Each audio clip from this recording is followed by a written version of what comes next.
Depuis qu'il est arrivé, M. Macron a pris 10 milliards d'euros dans la poche des retraités, la CSG, des plus modestes, l'APL, la suppression des emplois aidés, et des classes populaires avec les taxes. Il les a donnés à qui, ces 10 milliards?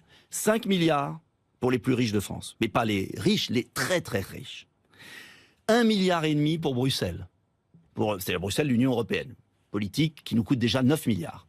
Et 1,5 milliard pour les migrants et les clandestins. Il y en a, dit Emmanuel Macron, il y en a beaucoup. Il parle non, mais des moyens d'accompagnement, il n'y en a pas assez. Il n'y en a pas assez. Vous savez quand même que dans les minima sociaux... Non.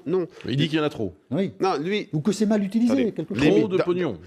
Pognon de oui, justement, il n'y a pas trop d'argent, si vous me permettez, il n'y a pas trop d'argent consacré à la pauvreté. Il n'y en a pas assez à lutter contre la pauvreté.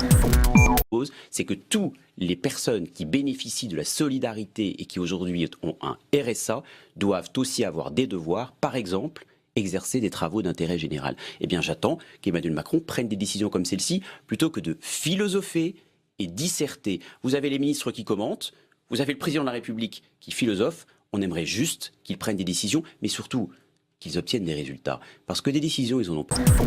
Et le sujet, c'est vraiment le sujet de l'efficacité. Lorsque, l'année dernière, à l'automne, avec le Premier ministre et Jean-Michel Blanquer, nous annonçons le plan étudiant, nous annonçons qu'à la rentrée 2018, il y aura 100 millions d'euros d'économies pour l'ensemble des familles et des étudiants.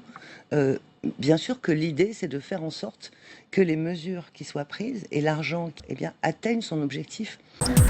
Que vous allez diminuer le poisson, est-ce que vous allez diminuer les aides sociales? Mais non, c'est pas du tout comme ça. Vous savez bien, c'est pas comme ça qu'on se pose la question. C'est est-ce que quand on fait de l'aide sociale, est-ce que c'est utile pour ça la solidarité? Ça veut dire ceux qu'on a vraiment besoin, les plus vulnérables. Est-ce que ça les aide? Est-ce qu'ils le touchent bien? Parce qu'il y en a qui n'ont pas accès aux droits alors qu'ils ont été faits pour eux. Et puis, est-ce que tout ce qui doit aider au retour à l'emploi aide bien au retour à l'emploi? Surtout, encore une fois, on est en croissance, l'emploi repart. C'est le moment où donner plus d'espoir à beaucoup. Là où...